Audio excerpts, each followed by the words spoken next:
Sorry, you have to return to your Riverside tab, it said.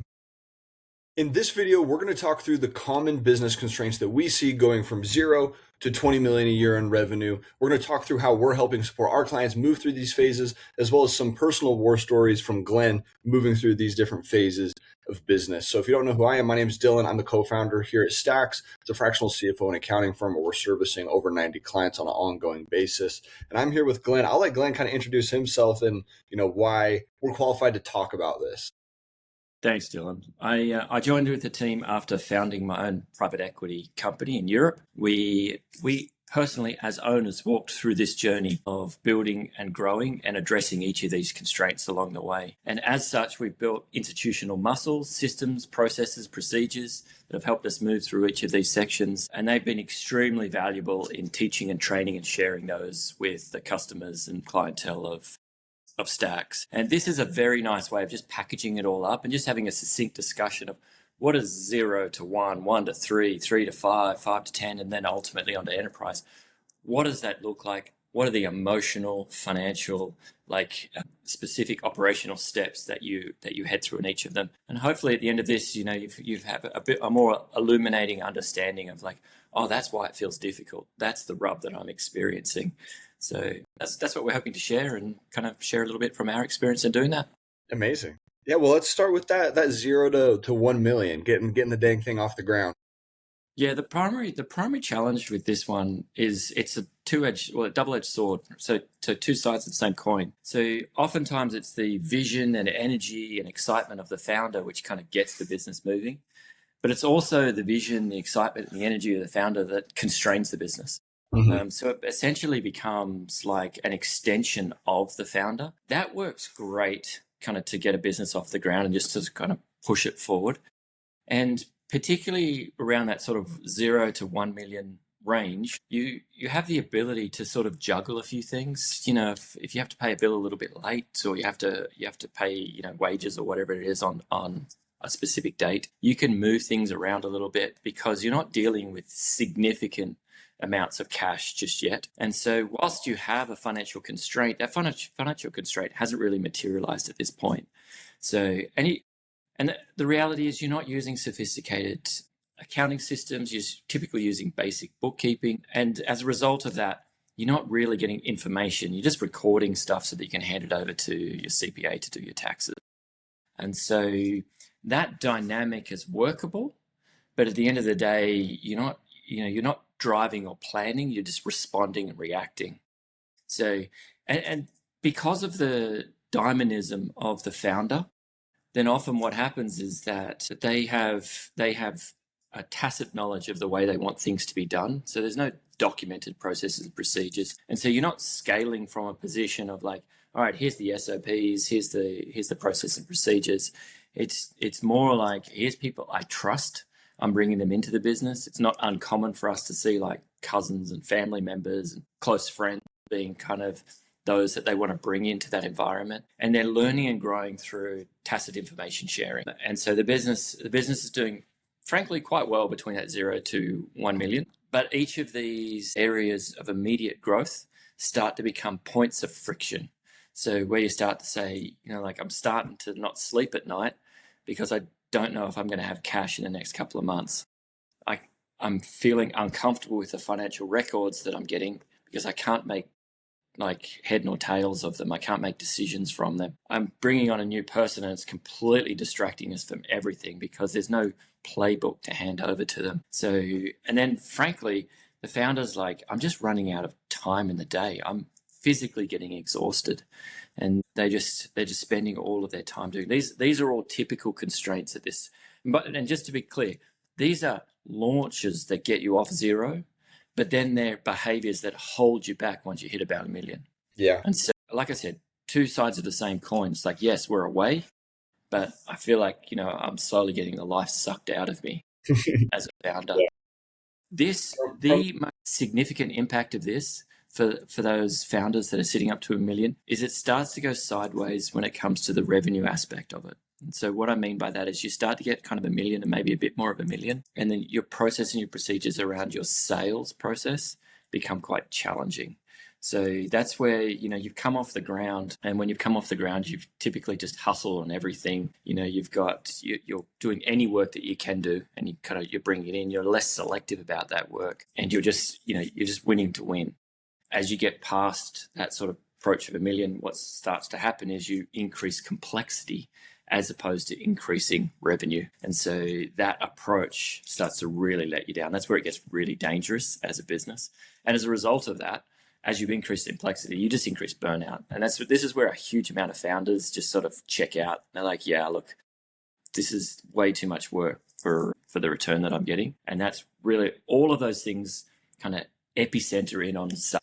As sales becomes, I'm the only one that can do it. I'm the only one that knows how to speak to the customer. I'm the only one that knows how to quote it. And then it becomes every single quote is different. So I'm the only one that knows how to deliver it. Mm-hmm. That's sort of where it all just falls in on itself, and where people find it collapse and die. So literally die, like they've just had enough at that stage. So that's what the sort of the journey of 0 to $1 million often looks like. Yeah. And there's, in addressing each of those constraints, so the good news is there's a very clear worn path in addressing each of those. And fundamentally, it comes down to developing less reliance on that key individual. And it's done through documenting a process. It's done through implementing a financial system and a financial process. It's done through having actual clearer KPIs and understandings of your sales process. And what often happens is that energy associated with just getting it off the ground, it's a learnt skill to know, like, well, how do I document my sales process? How do I make this more consistent? How do I make this more disciplined? So what you're seeing is that just raw energy, which is a fantastic attribute to have, now needs to be complemented with discipline. And so within that first period, oftentimes the founder needs to learn that discipline about just quality of recording, quality of process documentation, quality of, particularly around revenue, like quality around quoting. So that's the big hurdle at that stage, and the big opportunity is to develop that discipline, develop that kind of playbook, as it were.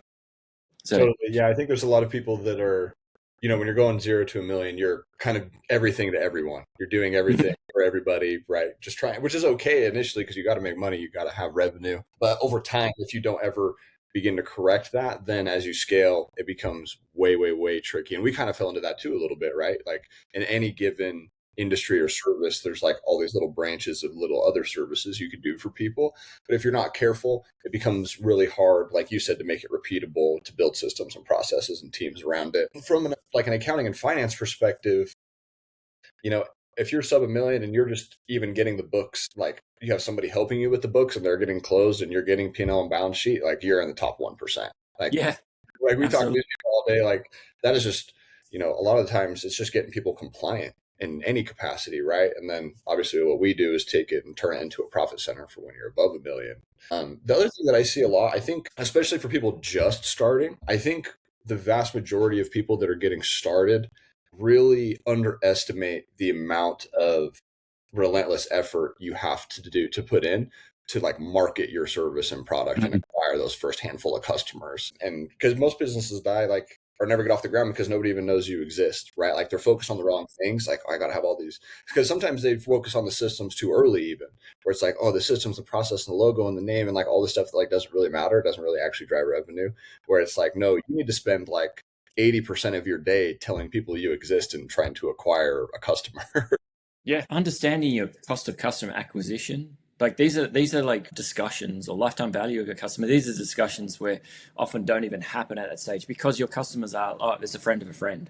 It's through my personal network. It's part of my personality that's emerged. And so oftentimes what drives the next step is not even in your vocabulary. It's not even in your like line of sight of understanding it. You're exactly right. Like, and that's where the constraint just manifests itself, is that you need to be spending like a significant majority of your time in revenue growth and sales. But oftentimes that processes that you used historically have just been one of like, well, I've got a good friends group and I've been able to speak to them with authority. Whereas now you need to turn that into an engine.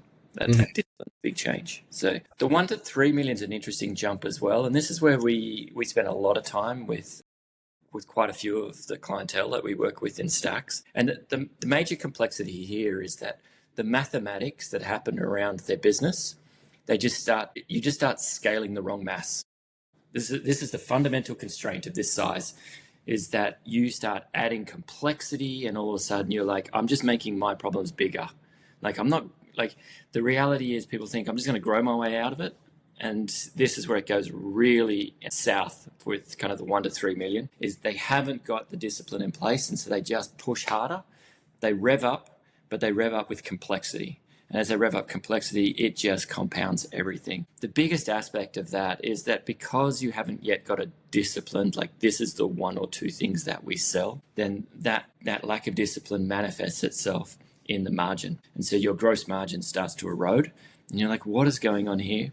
And there's hidden things like utilization, wage utilization, asset utilization. You're looking at, what's my pricing doing? All these sort of hidden aspects of the margin erosion are compounding in on themselves. And that's where the complexity starts to really manifest. And ultimately, there's nothing to help people through that process. Because what's happened is, as they've scaled through that sort of 1 million to 3 million, they haven't yet got the finance bookkeeping in a position where they're actually helping them make their decisions. So what I mean by that is that it's very typical that we have a discussion with someone and they're like, yeah, I do 2.5, 3 million in revenue. And I haven't looked at my financials for 2 months, because it just takes 2 months to kind of get them sorted. And then I'm looking back like 3 months in history and I don't even trust them.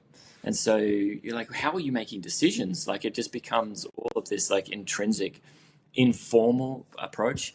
And that's from a financial perspective, that's from an operational perspective. And then the other thing that becomes exposed here is, as you elevate into that 1 to 3 million, the sort of highly loyal workforce that you had at that sort of initial stage at 0 to 1 million really becomes inadequate to take the business kind of beyond that 1 to 3 million. And so where initially loyalty was something that was hugely valued, now you're looking for a greater competence. And that change is emotionally super difficult. I mean, this is things like sitting down with your brother and saying, hey, look, the future, like literally your brother, right? Your blood, and saying, the skill set's not working for us anymore. Like, and it can be really painful in those discussions and working through that process. So, what usually challenges that happen here is that you really get, it's very typical for us to see declining profitability. So people are like, I don't understand. I've like tripled my revenue and my profitability is going backwards. So that's a normal pattern. And the reason it's a normal pattern is because they haven't got the mass right. And so they're scaling incorrect mass. And then the other part of it happens is that it just becomes more chaotic. You feel like you're just, at the end of the day, you're just putting out fires and you're doing it in a black box because there's no clarity of information that's flowing around there. So that's what you feel. This is why it's super important at this phase that you start to put into place disciplines around particularly information flows. And so from a finance perspective, that's super critical for us, that you have the benefit of what, frankly, private equity and venture capital all do, is that they have this discipline of implementing a forecast of your cash position. So you have clarity of your cash position by week for at least the next 3 months. And this is a big part of what we do at STAXX, is actually bringing those capabilities, those skills, those tools from that environment, the environment that I personally ran and owned myself, and bringing them to you so that you have access to those. And that gives them, it gives our clients the same ability to use the skills and processes and procedures that a highly sophisticated private equity firm uses. And what it does is it shines a light, and all of a sudden you're like, oh, I can breathe. I understand the decisions I make now are going to drive cash up. They're going to impact cash in this way, whatever it is. It's not overly complex. It's not, it's not arbitrary. It's not looking at a P&L trying to figure out what exactly does this mean. It's as simple as, that's what's doing to my cash. This is the decision I'm going to make. This is how I'm going to move it forward. That's the single most important breakthrough element at this phase. And it requires a leap of trust, or sometimes it requires just had enough of like not having what I need. And oftentimes what happens is you've got a business that's overly complex, it's scaling, its complexity, its profitability is coming down, and you realize I need professional help. That professional help is going to cost me some, it's an investment that needs to be made. And so there's a moment in truth where you literally need to hold your breath and go, I need to make this investment, because if I don't, then we're going to continue down a path that just goes to nowhere.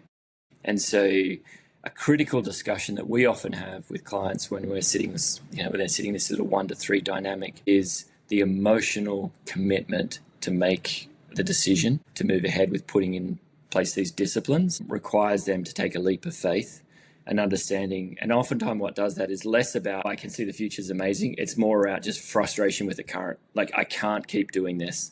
I have to break this cycle. And our answer to that is super simple.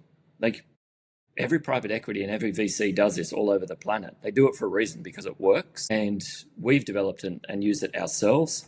And we're simply saying, here's the tools. Like, just let us help you by doing that and presenting with you and helping you have that clarity. That's what breaks through at this particular space. I don't know if Dylan, if you wanted to kind of share something.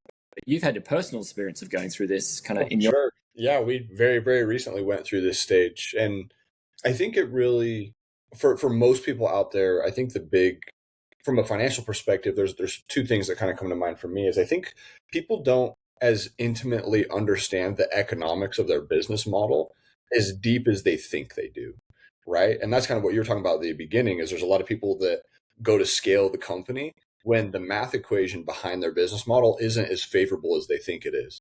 Right. Or that's where the difference, understanding the difference between profit and cash becomes really important at this stage, because you might have a math equation that does produce profit, but depending on your business model, depending on the cash cycle, you might be like negative cash flow month to month, right? Where that's really where most businesses die, is because they can't manage cash and they have a hard time understanding the difference between profit on paper and cash in the bank. I know you always like to say, hey, profit doesn't make payroll, doesn't pay your payroll. The cash in the bank pays the payroll, right? And so it's getting an understanding of the economics behind your business. It's really understanding the difference between profit and cash flow. And again, depending on your business model, that can be like even more important, right? Like if you're in any sort of business where you're working with larger clients, or you're on any sort of like net terms, or half up front, half upon completion, this becomes like mission critical to understand, right? And if you got employees and team members that you got to pay every week or every other week, but on average you're getting paid every 30 days, every 45 days, like often like you're going to hit a point 99% of the time where you're going to have some sort of line of credit or some sort of debt servicing to help you get through those gaps. Which again, if you don't have a good understanding, you don't have solid financials, that's where we see people all the time. They get into really predatory loan situations with money cash advances or factoring or super high interest private loans, right? And then this is how we end up talking to people that are doing 3 million a year, but are cash poor and buried in debt. And even though the business is profitable, they have no money because it all goes towards servicing the debt and they can't collect their cash fast enough. And that's where a lot of people are confused, because they're working on a set of financial tools, the P&L and the balance sheet, which are useful tools, but like it doesn't really help you manage the cash day to day or week to week, right? It doesn't tell you how much cash you expect to have. It's not really factoring in, the money in, the money out from truly just a cash perspective.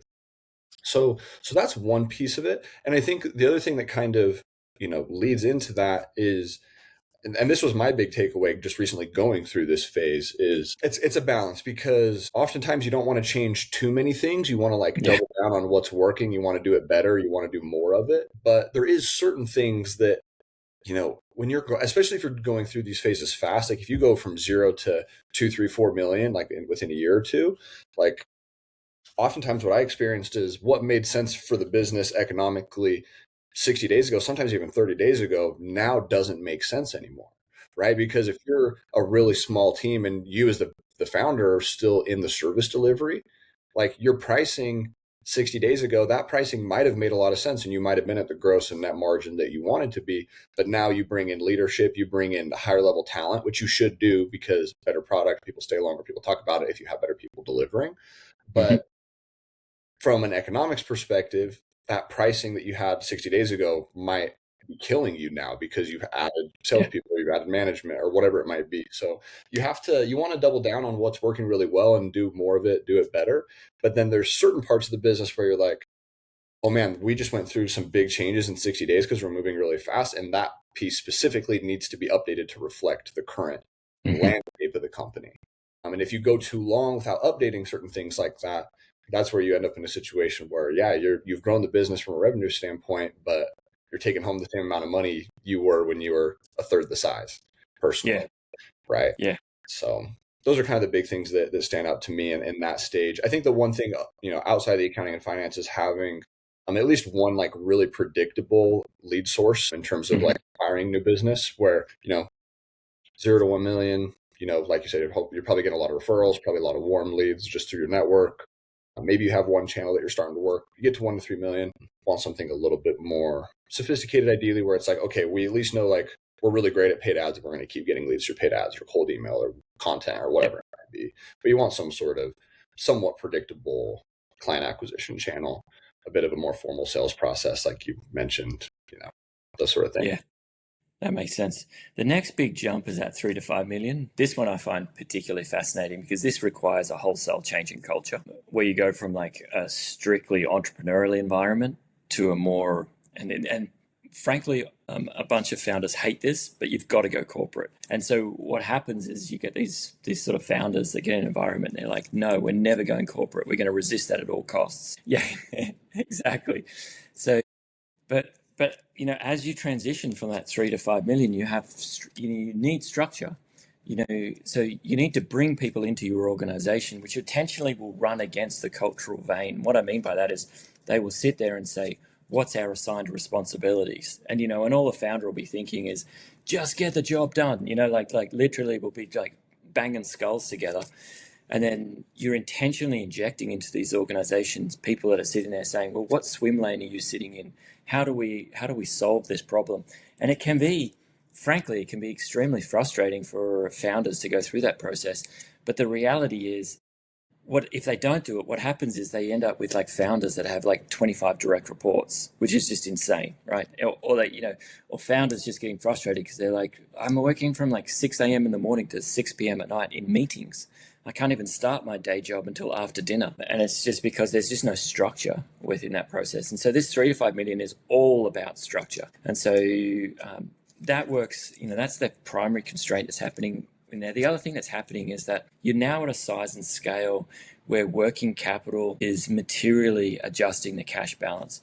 And this is where like so many founders just find themselves completely naive, frankly, to the reality of the situation. So what I mean by this is they'll go sell a piece of work to a big client because now they're in the big leagues, but all of a sudden they realize, oh, that client's on 60-day payment terms at end of month, which really means it's going to be 90 days, 3 months until I see the cash from this particular work. And this is a job that's worth $1 million. Like, how am I going to carry like 150, 200 grand worth of receivables over a 3-month period that compounds each month with each new invoice? And so the financial constraint here really comes down to a lack of understanding of how working capital works. By the way, that's not just receivable timing. That could be inventory and it just as you get to this size, you start to carry greater levels of inventory, and all of a sudden your cash goes from liquid to illiquid. And then you've always got inventory that spoils or you have issues with. All of these not secret, but kind of like hidden pressures start to really compound at this size and scale. And if you're not ready for it, all of a sudden you turn up and you're like, my cash has just disappeared. Like, what happened? And that becomes a major financial constraint. And that's where the discipline of putting in your forecasts in the 1 to 3 million start to pay huge dividends, is as you kind of take that clarity and apply it over your size and scale. Now you're understanding, oh, this is my working capital. This is how I'm managing my working capital. This is the impact of bringing on that new business. This is the impact of extending out to a new facility and increasing our inventory levels. So the other thing that starts to emerge is, now that you're getting to a size and scale, you need to start to trust the different departments to have their own separate reporting processes. And so you'll have the sales KPIs, and it's not just like total revenue. You're talking about, well, explain to me, what's your lifetime value of your customers? What's your cost of acquisition? Those sort of KPIs come down. And it doesn't need to be death by KPIs, but it needs to be a handful of specific mission critical items that happen in operations, that happen in sales, that happen in administration. And so that you're able to manage by process and not by personality. And the challenge is, by personality, at this stage you just end up completely drowned. But by that transition of managing by process, often really, really, really stretches a founder, because inherently they're going, I didn't create this to be a corporate. That's not what I want it to be. But in order to scale it, you need to, there's a reason there is large corporates. And the reason they are successful is because they have developed an understanding of this is how we institutionalize this growth and this control. Like you can still couple that with fun and excitement and enthusiasm. So, you don't have to be the boring IBM, two men in black suits. So, but you do need to develop this need for structure. And so things that I would like to say straight away, if you're looking around and you're sitting there and you go like, oh, I've got 20 reports. Okay, you're drowning in this situation. We need to help you put in financial and organizational controls that scale. If you're sitting there saying, I'm in meetings from like all day and I just get to start my day job at night, okay, you've got no structure. We need to help you put in place financial reporting and KPIs that help the business to be able to align and grow. So this is where, the other one is you might find you're sitting in this situation and you're like I, as a founder, just struggling to communicate the direction for everything. Like people, you're finding you're getting messages back and like, why are people so confused about different things? And that's where there's an organization to communication as well that gets missed at this stage. And quite frankly, you're starting to have more and more need for alignment around the organization and the communication. And you just, as an individual, you just can't do it yourself.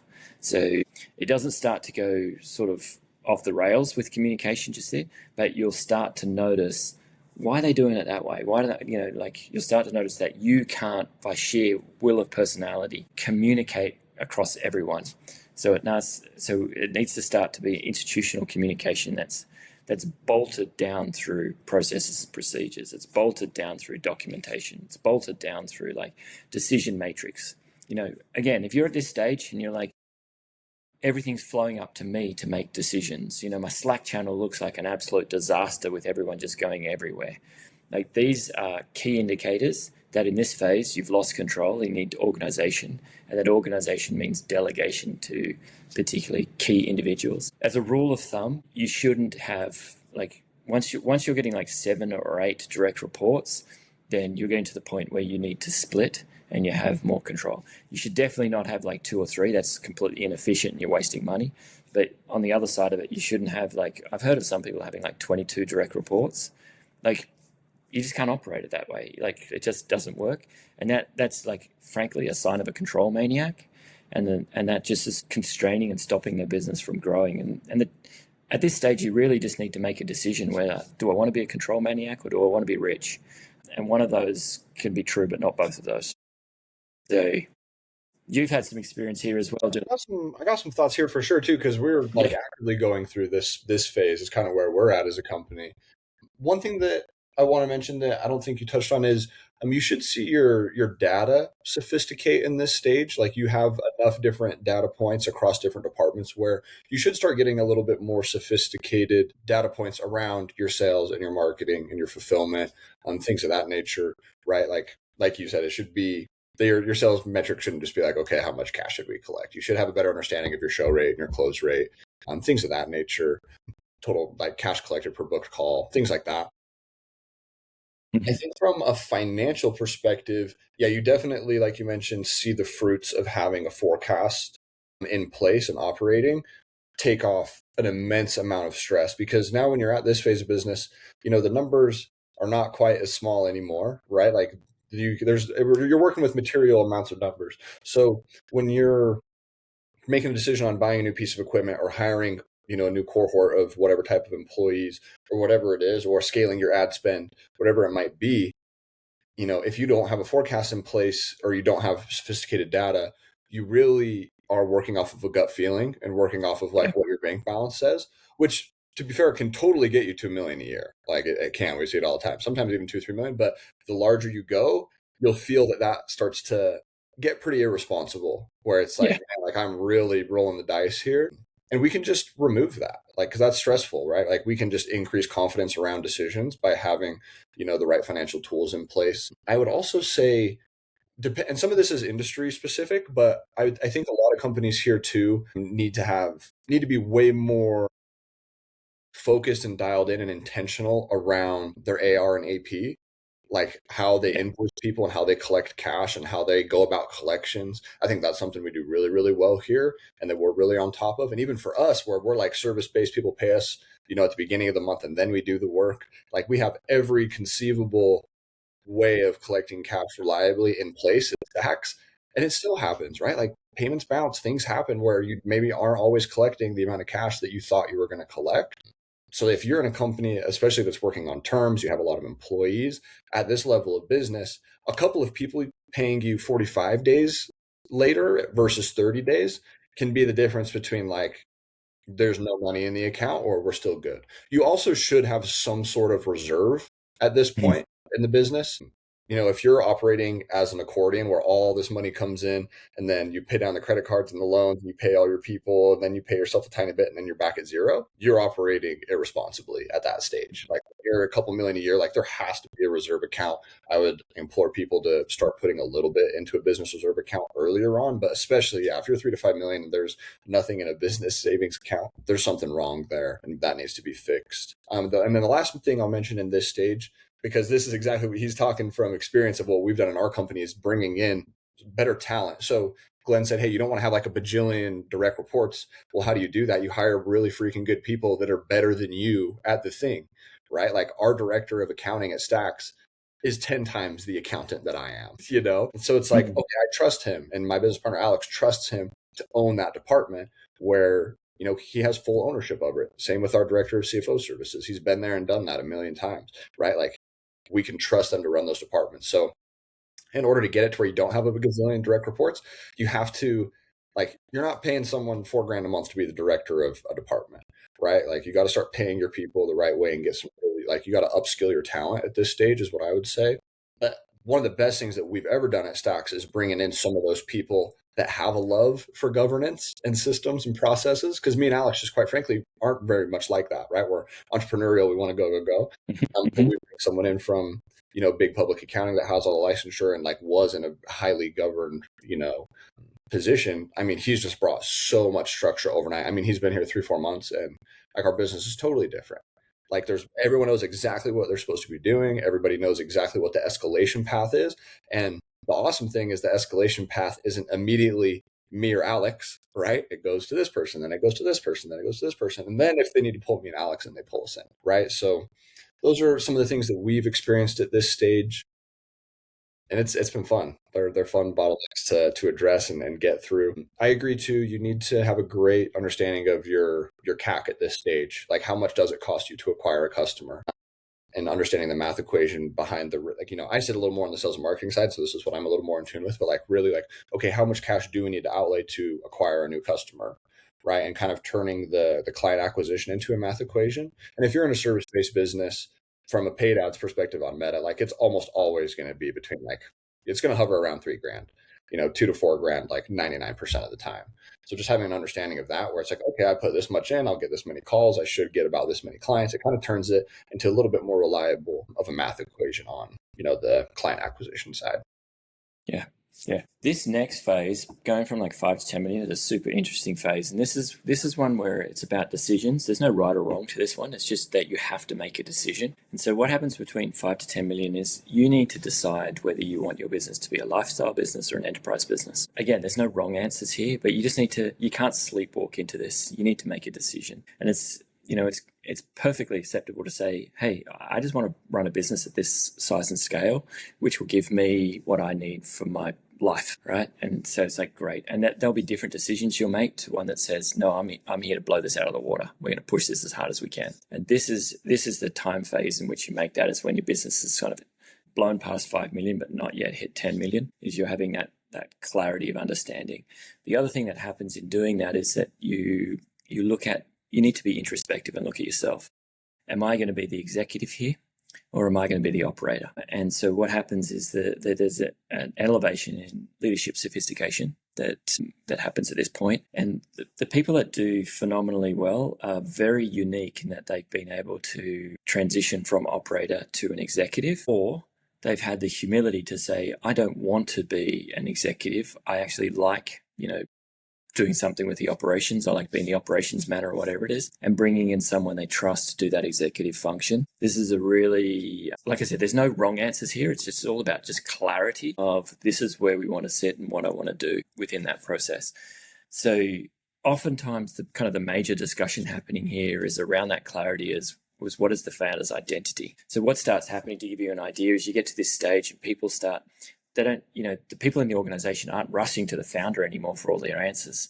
They start talking to other people. The founder's not the smartest person in the room anymore. He starts to, he or she sits down within the board meeting and watches as other people start answering questions. Other people have direct opinions and they're not sitting there kind of being the fount of all knowledge, and even may find themselves operationally sitting there saying, oh, wow, that was a really smart suggestion that came out of someone else on how to run that product or how to service that client. And so often at this stage, you've got an identity crisis that you're working through. And like I said, there's no wrong answers here. This one is just about choice. And so you just need to choose whether you want the business to grow past that, whether you want to stay. Because what happens is if a founder chooses to stay as an executive and to give them the flexibility and type of life that they want, they can live here very comfortably. But if they want to blow this thing up to enterprise value or sort of revenues from 20 plus million, then they need to take a moment of saying, oh, I need to behave differently. And oftentimes that looks considerably different and requires some introspection of this is who I am and how I need to be, and leaving that behind. This is a seriously, this is where you bring in your full-time CFO. And so all of a sudden you've got a guy sitting or a girl sitting in the room that are going through and saying, this is how we run finance. And often the founder's like, I've seen some of this from STAXX, but now they're seeing it firsthand. And so they're talking about deadlines and deadline management. They're talking about their cost of capital, very sophisticated financial instruments are now and reporting is now being introduced. And that's happening through a specific skill set that is absolutely 100% not traditional to a founder. Yeah. So, and the one thing that I want to add there, just around the identity, and I do think this kind of can apply to that 3 to 5 million too. Again, a lot of this does kind of depend on the business model, right? And in the industry where, I think there's some companies that absolutely could go to 10, 15, 20 million with a fractional. And there's other industries that totally need an in-house CFO at 5 million. So it kind of does depend on the industry. But the one thing too, that is, I think, really hard for people at this 5 million stage, and sometimes earlier, I feel like I'm going through this now a little bit too, where, in a lot of business models, you can brute force your way to 3 million a year, or you can brute force your way to a couple million a year. But then there does become kind of this inflection point where you just working harder isn't what grows the business. You kind of have to get an understanding of leverage, and you have to be a little bit more intentional, strategically and theoretically, about how we're deploying resources and how we're utilizing leverage in the company, whether that's human leverage or debt or whatever it might be, where, oftentimes the first couple million, you're just grinding, working like crazy, getting after it. But those eventually there's, some diminishing returns there, where now we have to think a little bit more strategically around, okay, how do we systematically take this from, 5 to 10 million or 3 to 6 million, whatever it might be. So, building teams, having leverage, having leadership, and being intentional about some of that stuff oftentimes is going to get you further than you just pounding your head against the wall, working. Yeah. There is it has to change, because a lot of people pride themselves on oh, I work really, really hard and I want to outwork everybody. And it's great, that'll get you to a certain point, but eventually you're going to have to learn how to delegate and build teams and trust other people so that you can multiply that hard work across the company. Yeah. What you'll often see at this stage is you might go to multi-location, and so you've got 3 or 4 locations at this stage. And within that environment, you're this location's working really, really well, and this location's struggling. That's often, so that is an indicator that you haven't got structure across the organization at that stage. And so if you see that and you're in multi-location, or sometimes it's single location, but you see it through department, you're why is that department crushing it and this department's struggling? So again, it's an indication that you've got a leadership gap and a sophistication gap that's manifesting itself in that 5 to 10 million. And they're the sort of things that you look for as far as kind of operational growth and whether it's controlled or uncontrolled. This is also the time where you start to bring in things like, HR. So you're bringing a discipline around that and start having, you might have a recruitment and training function that starts to get introduced at this point. And the reason you're doing that is because you want to drive consistency across multiple locations. You want to drive consistency along multiple departments. And so as you mature with financial controls, but you also start to bolt down now. You're like, right, this is our standard way of running a physical site. So you start to introduce the sort of the McDonald's approach of business. That should be, you should be starting to feel that when you're hitting that 5 to 10 million mark, and that starts to go across everything. So this is a kind of a big change that happens. The next one is where you really, once you've decided that. So again, and I just want to reiterate here, there's nothing wrong with saying I want a lifestyle business. We're going to sit around here, and I'm not going to work my tail off, and I want to be the person in charge. I have a level of comfort of having complete fingers on the pie. Can I quickly add two very quick things lastly to that last phase? Sure. One of those being you should have a super clear understanding of who you deliver the best results for.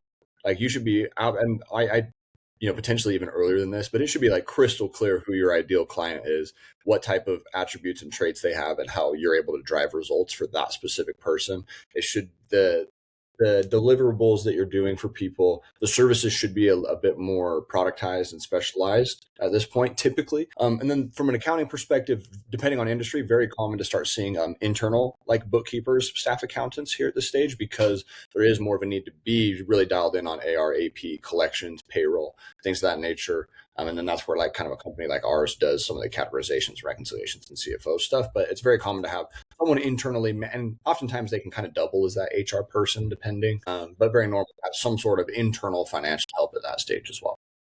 Yeah, totally makes sense. The next stage is kind of when you transition part of that 10, and basically this is 10 and 20 onwards at this stage. Really, at this point, you're hitting enterprise systems. The big step with this is your governance process. So your governance process moves from management to now you've got a board that's sitting there and working with you. And this can often be a big kind of transition for, as you can see, there's a journey here that happens for founders as they're going through each of these, literally reinventing yourself. And look, if you're on a fast growth rate, it's not inconceivable that someone can do in 2 or 3 years almost every single one of these phases. And so that means that there's literally an individual crisis happening every 6 months of am I the operator or am I the executive? And then all of a sudden, you get to this kind of enterprise level and you're like, I need a board around me. I need to understand how a board works, what that function looks like, kind of what the governance is that they're providing, what does an external audit function look like? How do we as a board do capital allocation work? So, and then you're talking about data and data integrity. You're talking about security of data. So this is a significant, each step is I don't even know that they're exponential, because it's quite hard to go from 0 to 1 and then 1 to 3. But they change. They have a fundamental change in the way that you need to think and act as a leader of the organization to move through these phases. So, but working with the board and having that whole decision process, having the humility to be able to listen to other board members and work through issues together. Boards are designed to be risk adverse and slow. Oftentimes that's frustrating if you're a founder who's used to be an entrepreneur and just running at it. The idea of a board is to slow things down to make sure that there's really considered decisions that are made, and that those decisions are made with an understanding of different aspects from, quite possibly different industries and different sets of experience. And so it's bringing that all together. And then at this stage, you're generating, at this point in time, you've implemented systems and processes, you're generating cash. And the decisions then is, how do you utilize that cash that you're generating en masse? And that's where you're really looking for, what are the systems and processes that are significant? Are we putting in a data lake or a single ERP? What does that investment look like? This is where you start to hear those war stories of people we were doing everything great under QuickBooks. We got to 20 million and we decided to put SAP in. And it was a real trudge.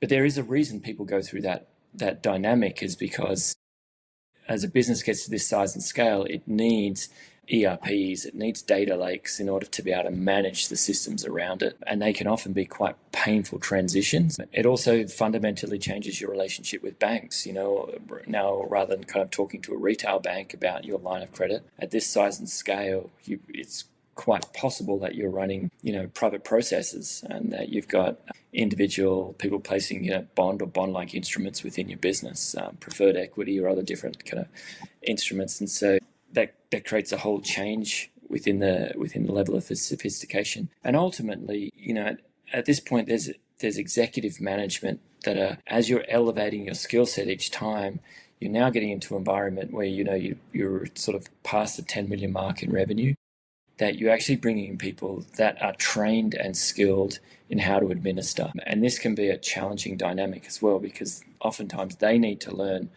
kind of how to operate as kind of the specifics of what the product or service is and how to deploy that. But your team internally don't have, they're not professionals at administrating. And so you're bringing in that dynamic as well. And so you as a founder often sit as the visionary, but the visionary who's interacting now with a board. And the communication is happening at that next level down, where these are the professional administrators, each of these departments that have come in. This is where we hope to and support all of our clients in their journey to get this, if they wish to become an enterprise business and not just a lifestyle business. And our particular place or role within STAXX is to give them the tools and the systems so that they can comfortably move through here. And frankly, we understand that there's a beginning, middle, and an end of every engagement. And so as they go through there, the joy of working with someone like STAXX is we've done it before, we know what it takes, and we know what you need. And we know when it's time to tell you, it's time for you to hire a dedicated CFO now. It's time for you to hire these aspects. And so what you get with us is a fantastic transition into and elevation through this process, and ultimately hand over to the next generation. And we work within, just like a founder goes through a process of learning and growth, we understand that we have, as STAXX, a part that we play in that process as well. And that's really how we help, frankly, all of our clients. Some of them want to become enterprise and just make as much money as they can. Quite a few of them are very happy they just want the stress to be down and be a lifestyle business. Both are good answers. Both are perfectly okay, but they just have different solutions. And it's important to have a partner who understands that those require different solutions and to be able to articulate what they look like and help lead you through that process. You shouldn't be left to your own devices at this stage. And so we have the experience of having done this literally multiple times before, being able to do it together. So they're the kind of the key things. Maybe just to summarize, you're going from 0 to 1, really you've just found a constraint. At that stage, it's just the founders at burnout because they're doing everything. 1 to 3, what's happening is that, what usually breaks is that you haven't got the mass right and you're scaling poor mass. And so you just end up with chaos and challenging. 3 to 5, oftentimes you get constraint around your communication channels, your structures, your reporting. When, if you haven't put them in early, it starts to get to a point where you're running out of cash. Like you can't pay payroll, everything starts to go downhill at this stage. You should have had that problem solved before. From 5 to 10 million, now you're talking about operational control. You've got SOPs, you're starting to talk about ERPs and disciplines that are happening there. And then finally, you want to take it to enterprise. And that's really where you're talking about governance. And so businesses fail when they go to that because they're not ready, prepared, or understand how important governance is with external auditors and boards and all that aspects. They're the key hurdles that you make it through there. Frankly, the most critical one is never run out of cash. All problems can be solved when you've got cash in the bank. And that typically happens at that 1 to 3 million mark, is without the proper systems and processes in place.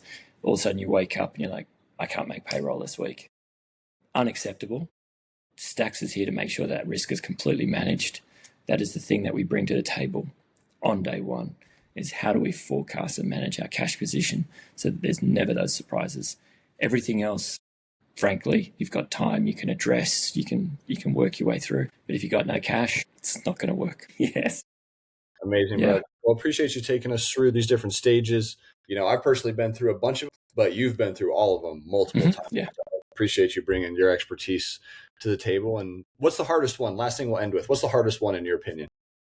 Which phase? I think the most serious one is cash, but the hardest one is the identity crisis. The hardest one is deciding, do I want to be an operator or do I want to be an executive? Am I prepared to not be the smartest person in the room and just be the someone who brings smartest people around me? That's where I see constraint happen all the time. But the most serious one is always cash. So, that's the one you need to be all over. That's the one that we focus entirely on as STAXX, as we make sure that there's complete clarity there. And then over time, the decision needs to be, do I want to be the operator or the executive? Do I want to be the smartest person in the room, or do I want to be the one that hires the smartest person? Amazing. Well, thank you so much, man. We'll keep doing these. If you want us to help you with your forecasting and making sure that you don't ever run out of cash, there'll be a link in the description. But we'll keep posting these. And thanks, Glenn. Have a good one. Cheers.